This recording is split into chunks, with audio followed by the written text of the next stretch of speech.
नमस्कार साथियों, स्वागत है आप सभी का अंकित इंस्पायर्स इंडिया पर। मैं हूं अंकित अवस्थी। आप है मेरे साथ में एक ऐसी खबर पर चर्चा करने के लिए जिस खबर को अब हर भारतीय सुनना ही चाहता है। भारतीय इसलिए सुनना चाहते हैं कि भैया बहुत दिन हो गए यार, 22 तारीख के बाद से अब 2 मई का समय होने को आया, 10 दिन होने को समय आया। अब तक भारत पाकिस्तान पर हमले का इंतजार ही कर रहा है। इंतजार पे इंतजार, इंतजार पे इंतजार चल रहा है। आफ्टर ऑल भारत कब पाकिस्तान पर कोई प्रतिक्रिया देगा? भारत ने कुछ दिन पहले, यानी कि आज से 10 दिन पहले, पहलगाम में पर्यटकों पर हमला देखा। आतंकियों के द्वारा बड़े ही निर्मम तरीके से हत्या की गई। धर्म के आधार पर हुई इस हत्या का देश में बड़ी तेजी से विरोध हुआ। हर जगह सुर्खी बनी, हेडलाइन बनी कि धर्म पूछकर मारा है, जाति पूछकर नहीं। इस तरह से खूब सारे सोशल मीडिया पर भी न्यूज वायरल मीडिया के अंदर होने लगे। ऐसे में चर्चा यह भी निकलने लगी, लोगों ने एक दूसरे को यह भी समझाना शुरू किया कि भैया बटोगे तो कटोगे। जाति नहीं पूछी जा रही थी, धर्म पूछा जा रहा था। और इस तरह से हमारे देश के अंदर आतंकी हमला हुआ। बढ़िया नैरेटिव चला, 8-10 दिन तक बढ़िया माहौल रहा। इस माहौल के बीच में तमाम प्रकार की खबरें निकल कर आते रही कि बस अब हमला होना है, अब हमला होना है। हम तो हमले के इंतजार में बैठे ही थे। हमारे साथ साथ बेचारे इन पाकिस्तानियों की भी हालत खराब हो गई, ये भी इंतजार में बैठे थे। इनकी मजबूरी तो ये हो गई कि परसों रात को 2 बजे आकर के सबके सामने कहने लगे कि हम पर गोला गिरने वाला है, हम पर गोला गिरने वाला है। इन बेचारों के साथ जो हुआ, मतलब वो मोए मोए जो बच्चे करते रहते हैं आजकल, कुछ वैसा अपने साथ तो हुआ ही, इनके साथ भी हो गया कि भैया आपको तो बेवकूफ बना दिया गया। अगर बीजेपी या एनडीए की कोई मानसिकता जानता हो तो संभवतः वो ये लोग ये कह रहे होंगे कि अरे यार, तुम लोग प्रिडिक्ट कर लिए कि हम वॉर करने वाले हैं और हम तो अनप्रिडिक्टेबल हैं। हम 370 हटाए जब तुम प्रिडिक्ट नहीं कर पाए थे, हम तब से तत्काल से हटा दिए। अब तुम अगर कहोगे कि 24 से 36 घंटे के अंदर हम हमला करेंगे, ऐसे में हमारी प्रिडिक्टेबिलिटी का जो सरप्राइज एलिमेंट है ना, तुम वो खा गए। हम प्रिडिक्टेबल नहीं होना चाहते, भारत सरकार यही मानती होगी। इसीलिए इन्होंने कहा कि नहीं नहीं नहीं, अब हटाओ, हम नहीं खेल रहे। तुमको लग गया हम 6 मारने वाले थे, हम नहीं मार रहे, जाओ। और इस तरह से मोदी जी अपना बल्ला उठाए और लौट कर चल दिए कि नहीं मारेंगे अब हम, और हम नहीं मारेंगे। पाकिस्तान के ऊपर कुछ गेम हो नहीं रहा है। इंडिया का हर आदमी एकदम जज्बात से भरा हुआ, ऑल आइज ऑन पहलगाम के साथ मोटिवेटेड। भारत का संपूर्ण अपोजिशन, भारत के साथ दुनिया भर का विश्व समूह, सब एकदम लाइन लेंथ के साथ मार्च पास्ट कर रहे थे कि अब तो भाई गढ़ फतेह कर दो। अपनी तरफ से फुल सेंटीमेंट तैयार, हम जैसे भी 2-4 लोग बातें बना करके तैयार की, हाँ भाई साहब कर दो कर दो कर दो। बम गिराना था, बम गिराना था। और पूरी तरह देश के अंदर सेंटीमेंट बना था कि अब तो पीओके आके ही रहेगा, पीओके आके रहेगा। लेकिन इस बीच में भाई साहब सरकार कुछ और ले आई, और सरकार ने कहा धप्पा, ये लो मैं तो कास्ट सेंसस ले आई। अपोजिशन जो मांग रहा था वो मैं ले आई। जो हम कहते थे कि बटोगे तो कटोगे, लो हम ही बांट देते हैं, अब देखो कौन काटेगा। ऐसे में जिस चीज का सरकार हमेशा विरोध करती रही, वो खुद ही कास्ट सेंसस के ऊपर घोषणा करके बहुत सुकून पाई। खैर, कास्ट सेंसस चलो सरकार के एजेंडे में था या फिर अपोजिशन के एजेंडे में था, ये तो आने वाले समय में जनता तय कर लेगी कि अपोजिशन की मांग के आगे सत्ता पक्ष झुक गया, या फिर जो सत्ता पक्ष के नेता कभी कहते थे कि जाति पूछना देश के लिए विभाजनकारी हो सकता है, अब वो अपने संसदीय क्षेत्र में प्रचार किस आधार पर करेंगे, इस कास्ट सेंसस का यह आने वाला समय बताएगा। लेकिन इस बात पर बहुत तगड़े से सवाल पूछे जाने शुरू हुए कि भाई साहब ये तो बता दो, हम पहलगाम पर बम गिराने के इंतजार में पहलगाम के बदले में पाकिस्तान पर बम गिराने के लिए बैठे थे, आप ये बम कहां गिरा दिए? मीम्स के मार्केट बहुत तेजी से चलने लगे। इंतजार था जनरल पर अटैक होगा, यहां तो जनरल पर अटैक कर दिया है। क्योंकि कास्ट सेंसस का सीधा अर्थ कांग्रेस ने जब राहुल गांधी जी के नेतृत्व में बताया था तो 90 बनाम 10 की लड़ाई बताया था कि 10 के पास दुनिया के देश के सारे संसाधन है, 10% लोगों के पास, जनरल कास्ट के पास 90% लोगों को वो अधिकार दिलाने हैं। केंद्र सरकार को लगा कि नहीं, युद्ध बाद में लड़ेंगे, पहले अधिकार की बात करते हैं। अधिकार में लीजिए, हम इस तरह से काम करते हैं ताकि उन ओबीसी को या फिर एससी एसटी को जिनके प्रतिनिधित्व में कुछ कमी है, पहले उन्हें मिले। पाकिस्तान से जमीन तो बाद में भी ले लेंगे। अपने देश में अचानक प्रधानमंत्री जी हो सकता है कि लंबे समय बाद अपनी कैबिनेट की बैठक बुला पाए हो सकता है कि वो अपनी इस तरह की जो सीसीएस की बैठक है इसको बहुत दिनों बाद बुला पाए हों कि यार आओ जरा बैठकर चर्चा करते हैं। ये मौका तो सही है कि जम्मू कश्मीर में आतंकी हमला हुआ है, लेकिन बहुत दिनों से मीटिंग नहीं हो पाई थी तुमसे। याद चर्चा तो इस बात की करनी थी कि हम हमला कैसे करें, लेकिन यार सुनो, लगे में लगा तुम सब लोग इकट्ठे हो ही गए हो, तो यार चलो कास्ट सेंसस पे भी बात कर लेते हैं। ये लोग अगर इतने ही मोटिवेटेड हो गए तो ये तो सच में हमला करवा देंगे। हमें यार सच में हमला नहीं करना है भाई, थोड़ा मोटिवेशन को डाइवर्ट करो। तो बोले लाओ मोदी जी कास्ट सेंसस डाल दो, अपोजिशन भी खुश हो जाएगा, सत्ता पक्ष भी खुश हो जाएगा। सत्ता पक्ष जिस तरह की बातें कर रहा है उस तरह से जनता खुश हो जाएगी। चलिए साहब, सबको खुश देने के लिए कास्ट सेंसस डाल दिया गया। अब सब कंफ्यूज हो गए क्योंकि नेशनल मीडिया पर चर्चा कास्ट सेंसस की शुरू हो गई। ध्यान हट गया पहलगाम के ऊपर, लगने लगा कि हां आतंकी हमला था, हो ही गया होगा। इधर निर्मला सीतारमण जी दिखा रही हैं ट्वीट के ऊपर, देखो हमने इतना जीएसटी कलेक्ट कर लिया है। राजनाथ सिंह जी राफेल उड़ा रहे हैं कि हम इतने राफेल खरीद लिए। सब अपने अपने काम में फिर से व्यस्त हो गए। हम लोग कह रहे हैं कि ये क्या था यार, ये तुम अभी तक तो माहौल बनाए थे कि जाके हमला करेंगे, ये हो क्या गया। हम तो सोच रहे थे कि अब पीओके आएगा, हम सेना के साथ मार्च पास्ट करते हुए तैयार हो रहे थे, ये हो क्या गया। ये धप्पा बोल दिया। धप्पा पहली बार और नहीं हुआ यार, ये हमारे साथ दूसरी बार हुआ है। आप पूछेंगे वो कैसे। असल में साथियों ऐसा ही एक बार और अपने साथ हुआ था, जब ऑपरेशन पराक्रम के नाम पर भारत ने $3 बिलियन खर्च कर दिए थे। तो आज के सेशन में मैं चर्चा करूंगा ऑपरेशन पराक्रम की, जिस समय भी हम पूरी तैयारी करके बैठ गए थे कि अब जाकर पाकिस्तान को खत्म करके आएंगे। 6 महीने तक बैठकर बाट जोते रहे, अब मारेंगे अब मारेंगे अब मारेंगे, एंड में कहते चलो घर चलते हैं, नहीं मारेंगे। ऐसा करके हम उस समय भी खर्चा कर चुके, और कारगिल में जितने सैनिक शहीद नहीं हुए, ऑपरेशन पराक्रम में बिना युद्ध किए हम शहीद हो गए। ऐसी चर्चा आज के सेशन में मैं आपके साथ करने जा रहा हूं। तो क्या ऑपरेशन पराक्रम की तरह ये वाला मिशन भी बिल्कुल की फेल और फ्लॉप होने वाला है क्या? हमारा मोटिवेशन यूं ही वेस्ट होने वाला है क्या? और ये सवाल मैं क्यों कर रहा हूं? क्योंकि साहब इस समय पाकिस्तान अमेरिका से सिफारिश कर रहा है और अमेरिका वाले हमसे बात कर रहे हैं। हमसे जो बातें हो रही हैं, कहीं उन बातों में हमसे ये तो नहीं कहा जा रहा कि यार सुनो, युद्ध लड़ने के लिए तुम लोग नहीं बने हो यार, हम ही लोग बने हैं। रशिया यूक्रेन हो रहा है, इजराइल गाजा हो रहा है, तुम कहां झगड़ोगे, तुम तुम्हारी आबादी को पाल लो, वही बहुत है। और हमने कहा हाँ यस आप सही कह रहे हैं, हम जबरदस्ती सेना रखे हुए हैं, चलिए कोई नहीं कैंसिल करते हैं, बाद में देखा जाएगा। कहीं ऐसा तो नहीं हुआ है। आज के सेशन में सब बातों का जिक्र होगा। जिक्र इस बात का भी होगा कि कहीं सरकार की ये स्ट्रेटेजी तो नहीं है कि एक बार ध्यान सबका हटा दो और उसके बाद जाकर के एकदम, अब देखना होगा। हम तो ये कयास ही लगा सकते हैं कि कुछ हो।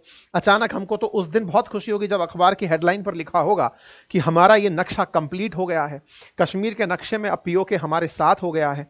अब तक जो हम बनाते आए हैं जिस नक्शे को, जिसमें ये देखते आए कि कश्मीर यहां तक है, लेकिन वास्तविकता में हमारे पास जितना है उसको हम कभी दिखाने की हिम्मत नहीं करते, लेकिन अब हम पूरा गर्व से दिखा पाएंगे। इसी उम्मीद के साथ हम तो हर दिन उठ रहे हैं। तो ऐसे में आने वाला समय क्या होगा तो उसकी चर्चा करेंगे। लेकिन आइए मैं आपको याद दिलाता हूं कि ये ऑपरेशन पराक्रम क्या था, जिस समय पर हम ऑलमोस्ट युद्ध की कगार पर थे। इस तरह से कगार पर हो गए थे कि सब देश मतलब ये मानने लग गए थे कि अब तो कुछ ना कुछ बड़ा होकर रहेगा। तो वो कहानी क्या थी ऑपरेशन पराक्रम, वो बताता हूं। साथियों हुआ कुछ यूं था कि दिसंबर 2001 में भारत की संसद पर 5 आतंकियों ने हमला किया था। 13 दिसंबर 2001 को हुए इस आतंकी हमले से पूरा देश नहीं पूरी दुनिया सहम गई। क्यों सहम गई? कि यार आतंकी अब तक जो हमले करते थे वो शहर गली नुक्कड़ चौराहों पर होते थे, अब देश की संसद को ही टारगेट बना लिया। जब संसद ही सुरक्षित नहीं है तो ये लोग जो संसद के अंदर बैठते हैं, सरकारी लोग, जो नेता लोग हैं, ये हमारी सुरक्षा कैसे करेंगे? यानी हमारी सुरक्षा पर सवाल खड़े हो गए। अटल जी की सरकार हुआ करती थी उस समय और संसद पर हमला हुआ था। पाकिस्तान में उन दिनों परवेज मुशर्रफ हुआ करता था। परवेज मुशर्रफ जनरल हुआ करता था सेना का, और वो फिर वहां से तानाशाह बन गया था पाकिस्तान में। कारगिल करा करके फिर वो वहीं पर टिक कर बैठ गया कि लो भाई अपन ही रहेंगे सत्ता के अंदर। तो ऐसे में परवेज मुशर्रफ इधर, अटल जी इधर, और यहां पर संसद पर हो जाता है हमला। संसद पर हमला होता है। बढ़िया संसद के हमले की घटनाक्रम है जिसमें पता चलता है आतंकी कैसे घुसते हैं, किस गेट पे जाते हैं, उनको सुरक्षा बल किस तरह से मारने की तरीके अपनाते हैं। वो तमाम घटनाएं जो हुई थी उसमें कुल मिलाकर कंक्लूसिव स्टेटमेंट ये है कि संसद पर हमला करने आए जो ये आतंकी थे, इनको हमारे सुरक्षा बलों ने 40 मिनट के अंदर पूरी तरह न्यूट्रलाइज कर दिया था, मार डाला था। ऐसे में हमारे द्वारा किया गया ये जो साहस और शौर्यपूर्ण कार्य था, इसमें हमारे सैनिक भी शहीद हुए थे। बकायदा हमारे एनएसजी कमांडोज ने और यहां पर लगी सुरक्षा बलों ने इन्हें बहुत अच्छे से टैकल किया। लेकिन अनएक्सपेक्टेड था इस तरीके से आना, और डर इस बात का था कि यह हमला फियादीनी हमला था, मतलब आत्मघाती हमला था। मारने वाले जो लोग आए थे वो खुद को बम से उड़ाने के लिए आए थे कि अगर हम कुछ नहीं कर पाए तो खुद को बम से उड़ा देंगे। ऐसे में संसद भवन के उड़ने का डर था। दूसरा डर यह था कि संसद के किसी भी गेट के अंदर से घुसकर किसी नेता को बंधक बना लिया। और उन दिनों अपहरण बहुत हुआ करते थे, विमानों के हाईजैक बहुत हुआ करते थे। ऐसे में अगर किसी नेता का अपहरण हो गया, किसी बहुत बड़े सरकारी पद का अपहरण हो गया, क्योंकि जिस गेट से घुसे थे, एक से घुसे थे, उसके बिल्कुल बाएं से 12 और उसके बाद 11 वहां से उपराष्ट्रपति की गाड़ी बाहर निकलने वाली थी। जिस एम्बेसडर से इन लोगों ने एंट्री की थी वो बहुत तेजी से अंदर एंट्री करते हुए आई थी। डर यह था कि कहीं ये उपराष्ट्रपति का ही अपहरण ना कर लें। ऐसे में ये जो पूरी घटनाक्रम हुई, ये बहुत ज्यादा देश को सदमे में डालने जैसी थी। खैर, अंदर सुरक्षा बलों ने सारे वरिष्ठ मंत्रियों को सुरक्षित स्थानों पर पहुंचाया और सुरक्षा बलों ने अपने पूरे स्थानों को पूरी तरह चाक चौबंद करते हुए यह सुनिश्चित कर लिया कि इन्हें पहले मारेंगे और अगर ये खुद को उड़ा लेते हैं तो उड़ने देंगे, अंदर बस नहीं घुसने देंगे। तो अपन ने संसद के गेटों को सुरक्षित करते हुए आतंकियों को उनके ठिकाने लगा दिया था। ये कुछ दृश्य हैं, उस समय के रियल दृश्य हैं, जिनके अंदर आप देख सकते हैं कि हमारे सुरक्षा बल किस तरह से पोजीशंस लिए हुए हैं और आतंकवादियों को टारगेट कर रहे हैं। इनमें से एक आतंकवादी ने, जब उसको गोली लग गई, उसके बाद उसको जब नजदीक पकड़ने जा रहे थे, उस समय उसने रिमोट से खुद को उड़ा लिया। यानी कि यह हमला पूरी तरह आत्मघाती था। मारने वाले ये जान के आए थे, गोली चलाने वाले जान के आए थे कि वापस तो जाना नहीं है और ऐसे में खुद आत्मघाती रूप से मर जाएंगे। चलो साहब, ये घटनाक्रम हुआ। अब ये हुआ तो इसके बाद तो ये बहुत बड़ा विषय था, संसद के अंदर बड़ी जिक्र बनकर के आई कि भाई इस हमले के अंदर भारतीय सैनिक भी शहीद हुए, भारत के जवान जो यहां पर सुरक्षा बल थे, उन सुरक्षा बलों को भी यहां पर बड़ा नुकसान हुआ। ऐसे में अब संसद से तय हुआ कि भाई हमको इसका बदला लेना चाहिए। भाई ऑब्वियस सी बात है, इतने बड़े हमले की निंदा होगी। जांच होना शुरू हुई। जांच होने के अंदर जैश ए मोहम्मद से कनेक्टेड एक टेररिस्ट आउटफिट में अफजल गुरु को जम्मू कश्मीर से गिरफ्तार करके लाया गया। ये अफजल गुरु का जो कहानी है, ये कभी और भी हम इसके बारे में डिटेल डिस्कशन करेंगे। भारत के 9 लोग यहां पर शहीद हुए और 16 जवान हमारे घायल हुए। उनमें से कईयों को कई तरह के वीरता पुरस्कार भी हम लोगों ने दिए। अब इस पूरी घटना के परिणाम स्वरूप हम तय हुए कि अब इसका बदला लेना है। अब बदला लेना है तो ऑब्वियस सी बात है, आपके ऊपर हमला हो गया, कल को जो अंदर बैठे हैं, जो डिसीजन लेने वाले लोग हैं, उन पर हमला हो गया तो फिर हमले का कोई सेंस तो बचेगा नहीं। तो बोले चलो अब बदला लेंगे। इस बदले की कार्रवाई को नाम दिया गया ऑपरेशन पराक्रम। अब ये जो ऑपरेशन पराक्रम है, ये था क्या? इस बीच में दिसंबर में यह हमला हुआ हम पर। तो दिसंबर 2001 से, दिसंबर का महीना निकला, जून 2002 के बीच में हमने लगभग अपने 8 लाख सैनिकों को बॉर्डर एरिया पर टिका दिया। हमने कहा कि जाओ और बॉर्डर पर खड़े हो जाओ, अब युद्ध लड़ना है। अटल जी की सरकार थी, भारतीय सेना को सक्रिय कर दिया गया। लाइन ऑफ कंट्रोल के पास में हमारी सेना पूरी तरह से पहुंच गई। अच्छा, इतनी बड़ी फौज का मोबिलाइजेशन एक दिन में नहीं होता है। फौज को एक जगह से दूसरी जगह पहुंचने में बहुत सा समय लगता है।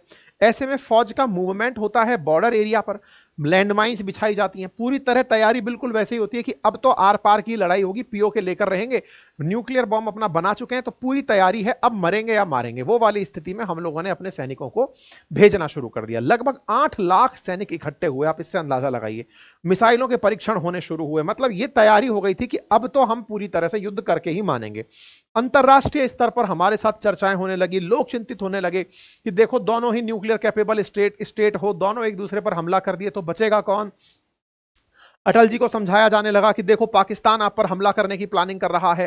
तो भारत अपनी तरफ से कहता है कि एक बार, अटल जी कहते हैं कि अगर उनने एक हमारे ऊपर गोला चलाया तो हम पाकिस्तान को खत्म ही कर देंगे। मतलब बयान वीर थे और उस समय मतलब जबरदस्त तरीके से बातचीत चल रही थी। कोई बात नहीं साहब, इन बातों में जून आ गया। जून आने के बाद में जब लगभग ये सारी तैयारियां पूरी हो गई कि अब युद्ध होगा, अब युद्ध होगा। अब देखो क्या है ना कि सैनिक जो हैं वो युद्ध को लेकर बड़े ही पैशनेट होते हैं। हालांकि उनको भी देश के साथ साथ अपने परिवार की चिंता होती है, लेकिन वो ये मानते हैं कि अगर हमने अपनी सीमा को सुरक्षित कर दिया तभी हमारे घर के अंदर लोग सुरक्षित होंगे। आज सैनिक बॉर्डर की जब सुरक्षा कर रहा है तो ही आप और हम अपने देश के अंदर सुरक्षित हैं। अदरवाइज तो कहीं ना कहीं से ये इन्फिल्ट्रेटर्स कहीं ना कभी ड्रग्स को लेकर के घुसते हैं, कभी बंदूक लेकर घुसते हैं और कभी आक्रांता बनकर के ही अतिक्रमण करने चले आते हैं। तो आज उनकी जो हमारे लिए, जो उन्होंने अपने आप को सरहद पर जो खड़ा कर रखा है, उनकी जो वीरता है, उससे देश पूरी तरह सुरक्षित है। तो सैनिकों को हमेशा अपने देश में अपने परिवारजनों के लिए भी यह भाव रहता है कि उनको सुरक्षित अगर रखना है तो पहले मैं अपनी इस ड्यूटी को बड़ी बखूबी से निभाऊंगा। सैनिक पूरी तरह से जोश के साथ यहां बैठे रहे, लेकिन हमारे नेता लोग जो हैं वो ठंडे हो गए। उनको साहब कहीं से फोन आ गया। फोन आ गया से मतलब है कि उनको समझाया गया कि अरे भाई हो गया काम पूरी तरह से, देखो आपकी शक्ति पाकिस्तान ने देख ली, पाकिस्तान की आपने देख ली। इस बीच में इन लोगों के बीच में बातचीत हो गई तो परवेज मुशर्रफ ने कहा कि देखो मैं आपकी शक्ति संतुलन से तय हो गया हूं, मैं समझ गया हूं कि तुम धमकाने के लिए ये सारा प्रयास किए हो। अब मैं अपनी तरफ से पाकिस्तान के अंदर आतंकी संगठनों पर बैन लगाऊंगा। कहा गया कि 6 आतंकी संगठनों को परवेज मुशर्रफ ने तत्कालीन रूप से बैन कर दिया। यह तय हुआ कि पाकिस्तान प्रायोजित आतंकवाद भारत में स्थान नहीं लेगा। सारी बातें हो गई। हम लोग इस बात से संतुष्ट हो गए कि हमारे डराने से पाकिस्तान डर गया। पाकिस्तान डर गया साहब। ऐसे में ऑपरेशन पराक्रम को पूरी तरह से सस्पेंड कर दिया गया कि चलो भाई जाओ, वापस से अपनी अपनी जगह चले जाओ। खबर निकल कर आती है कि इस ऑपरेशन पराक्रम के अंदर भारत को $3 बिलियन से अधिक की लागत आई थी। क्यों? क्योंकि हमारी सेना का मूवमेंट होना, वो जहां जा रही हैं वहां बंकर बनना, वहां पर मिसाइल का परीक्षण होना, वहां पर गोला बारूद चलाना, और इस पूरी प्रैक्टिस के अंदर, क्योंकि अब आप युद्ध की कंडीशंस में जा रहे हो तो वॉर लाइक सिचुएशन में रहते हो। नंबर निकल कर आया, जॉर्ज फर्नांडिस जी ने लोकसभा को सूचित किया कि हमने 798 सैनिक अपने ऑपरेशन पराक्रम में खो दिए। आप सरप्राइज होंगे कि 1999 के कारगिल युद्ध में 527 भारतीय सैनिक शहीद हुए थे, लेकिन इस ऑपरेशन पराक्रम में, ये डेटा है, ये उस समय 2003 की खबर है। ऑपरेशन पराक्रम क्लेम 798 सोल्जर, मतलब हम कोई युद्ध नहीं लड़े, बिना युद्ध लड़े $3 बिलियन का घाटा झेल लिए और 798 हमारे सैनिक, यानी कारगिल से अधिक सैनिक हमारे शहीद हो गए। इस तरह की वीरता जो हमने बिना युद्ध लड़े ही दिखा दी। अब आप इसका क्या सेंस निकालेंगे? ये वीरता सरकाजम है या हमारे ऊपर एक मजाक है? ये सोचने वाली बात है। मतलब ये समझने की बात है कि हमने अपने ही साहशक्ति प्रदर्शन में अपने लोगों को नुकसान पहुंचा दिया, अपने धन को नुकसान पहुंचा दिया। इस ऑपरेशन पराक्रम की वजह से भारतीय सेना का भी अंदर से मनोबल टूटा। कई अधिकारी जब रिटायर हुए तो उन्होंने रिटायरमेंट के बाद अपने जो संस्मरण लिखते हैं उसमें उन्होंने ये कहा कि यह तरीका बिल्कुल सही नहीं था। हम लोग अगर इस तरीके से करके उनको डराने का प्रयास कर रहे थे तो कोई आवश्यक भी नहीं था। हमारे ये प्रयास विफल रहे। कुछ ऐसे आर्टिकल्स भी मिले हैं, जैसे लेफ्टिनेंट जनरल SS पनाग का आर्टिकल है, उन्होंने कहा कि ये तो मतलब कोई मतलब ही नहीं था। और देखो अगेन, सेना जब तैयार है ना, खून उबाले मार रहा है। आज आप इस चीज को, कंडीशन को फील कर सकते हैं। हमारे देश के पर्यटक, हमारे देश के भाई बहन अगर मारे गए तो मारने के बाद हमारा पहला प्रश्न यही है ना कि जवाब कब मांगेंगे। ऐसे में अंदर जो खून उबाले मार रहा है उसको आप दूसरी दिशा दिखा दे रहे हो कि ये बता तेरी जाति क्या है।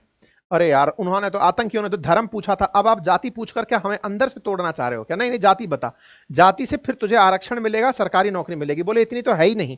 कोई बात नहीं, लेकिन तू लगा तो रहेगा ना, 10 साल तक तू नौकरी में लगा रहेगा, तेरे लिए वही डिसाइड किया है। हम कंफ्यूज हो गए कि यार हम तो अभी पीओके मांगने जा रहे थे, ये हमसे जाति का पता मांग रहे हैं। चलो पूछ लो महाराज, हमारी जाति ये, अब कर दो हमारा बदला तो ले लो। सबसे पहले हम भारतीय हैं, उसके बाद बांट लेना कि हम कौन हैं। हम अब तक तो यही कहते आ रहे थे कि हम सब मिलकर बदला लेने जा रहे हैं। पाकिस्तानी वहां से बैठकर हमसे पूछ रहे थे कि देखो, सिख लोग हम पर हमला नहीं करेंगे, मुसलमानों तुम तो जानते ही हो कि 2 नेशन थ्योरी क्यों आई थी। ऐसे में अब भारत सरकार कह रही है ओहो तुम इस जाति से हो, तुम ये तो भूल ही गए थे। चल क्या रहा है? हमारा मजाक बन रहा है। हमारी राजनीतिक रोटियों को सेकने के लिए कौन क्रेडिट लेगा? इसकी लड़ाइयां चल रही हैं। अभी भी उम्मीद नहीं खोई है हमने। क्या पता हमारे इन सेशंस की वजह से सरकार को भी महसूस हो कि इस देश की जनता आपके जाति पता से पूछने से पहले पाकिस्तान का इलाज चाहती है, उसके बाद करते रहना। आपको सामाजिक न्याय की स्थापना करनी है, बेहतर तरीके से करना। हम सब चीजों के लिए तैयार हैं, पहले स्कोर सेटल कर दो ना यार। पूरी तरह से मोटिवेशन सबके अंदर भर भराया हुआ है, लोग तैनात हैं, तैयार हैं कि आप करो तो सही। कौन आपको पीछे छोड़ रहा है? लेकिन ये चल क्या रहा है? और आप अगर ये लगता है आपको कि नहीं ये तो हमारा ट्रिक पॉइंट है कि हम बिना बताए चीजें करते हैं, तो हम इंतजार भी कर लेंगे। लेकिन ऑपरेशन पराक्रम की तरह अगर भविष्य में ये खुल करके आया कि आपने भी बिलियंस ऑफ डॉलर केवल इस विषय वस्तु पर खर्च कर दिए थे कि तैयारी करनी है, तो जनता याद रखती है साहब। और ऐसी चीजों के बाद जो इतिहास लिखा जाता है ना, वो सम्मानजनक नहीं होता। उदाहरण के लिए जो ऑपरेशन पराक्रम आज लिया गया है, ये भविष्य के लिए, यानी कि आज जो हम जिस स्थिति में हैं उसके लिए एक बड़ा रेफरेंस बन सकता है। अब आप पूछेंगे कि सर आपको ऐसा लग क्यों रहा है कि ये मुद्दा कहीं सेटल तो नहीं हो गया है? देखो, अमेरिका जो है ना, उसको पता है कि भारत की क्या कमजोरियां हैं, क्या मजबूरियां हैं, उसको सब पता है। उसको सब पता है कि वो खुलेआम भारत को कहता रहा कि तुम तो टैरिफ के साथ हमारे साथ नेगोशिएशन करने आओगे, तुम टैरिफ किंग हो। ये सब उसको पता है। ऐसे में उसे ये भी पता है कि भारत पाकिस्तान का मुद्दा किस तरह का है और उसमें किस किस को क्या समझाना है। ऐसे में मार्को रूबियो जो अमेरिका के विदेश मंत्री हैं, उनकी तरफ से भारत को कॉल आ जाता है। क्या हुआ ना कि पाकिस्तान की तरफ से शहबाज शरीफ उनको कॉल करके कहते हैं कि सर वो बहुत तेज गुस्सा हो रहे हैं, उनसे कहो कि वो थोड़ा सा गुस्से को कम करें और इस तरह से नहीं होता है सर जैसे वो कर रहे हैं। तो मार्को रूबियो उनके कॉल पर भारत को कॉल करते हैं। वही हमेशा बिना पूछे मध्यस्थ बनना।